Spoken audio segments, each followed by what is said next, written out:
The moment an auditor signs their name to a financial report, a countdown begins. If the company they just vetted suddenly collapses, the auditor becomes the primary target for everyone looking to recoup their losses. The public expects an audit to be an airtight, absolute guarantee that a company is completely free of fraud. They want total certainty. The law, however, requires something very different. Legally, an auditor is only required to provide reasonable assurance, a high level of confidence based on testing, but far from a flawless warranty. This diagram illustrates the problem.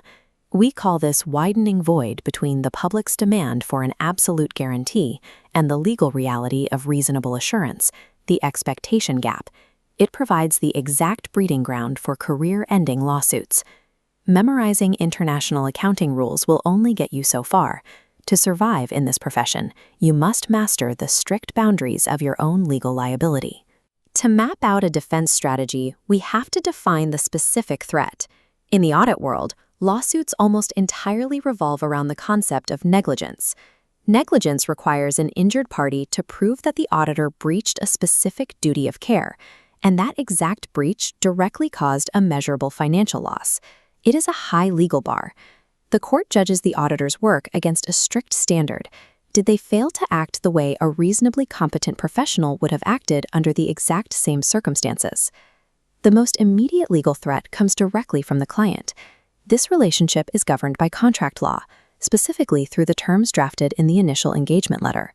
If the auditor fails to deliver the scope of work promised in that document, the client has a straightforward, uncomplicated path to sue for breach of contract. The threat landscape gets highly complex when we introduce third parties, outside investors, rival banks, or suppliers who lose money and want to sue, despite never having signed a contract with the auditor.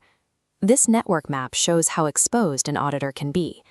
Because they lack a contract, outside players must rely on tort law. To even bring a case, they first have to establish that the auditor owed them a specific duty of care. Establishing that duty involves clearing several heavy legal hurdles. The third party must prove they had close legal proximity to the auditor and that their financial loss was a highly foreseeable outcome of the auditor's actions. The final and most difficult hurdle is reliance.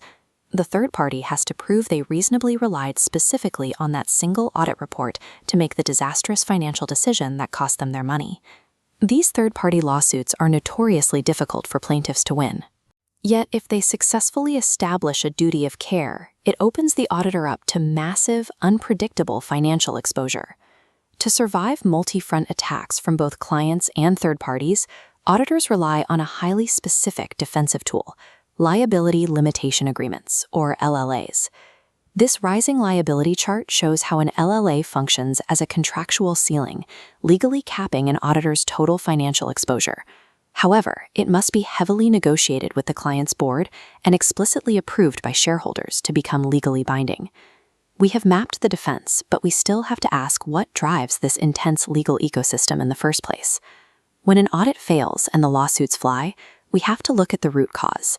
Are these failures caused by true negligence, where auditors simply lack the professional skepticism required to catch obvious fraud?